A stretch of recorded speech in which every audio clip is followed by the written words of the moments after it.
পৃথিবীর সবচেয়ে বড় আদালত কোনো আদালত কক্ষ নয়। পৃথিবীর সবচেয়ে বড় আদালত হলো মানুষের বিবেক।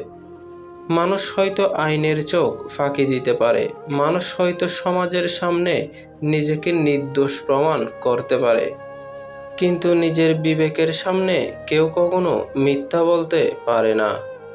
রাতের নীরবতায় যখন চারপাশে কেউ থাকে না, তখন নিজের ভিতরের সেই আদালতই মানুষকে প্রশ্ন করে, তুমি কি সত্যি সঠিক কাজটা করেছ?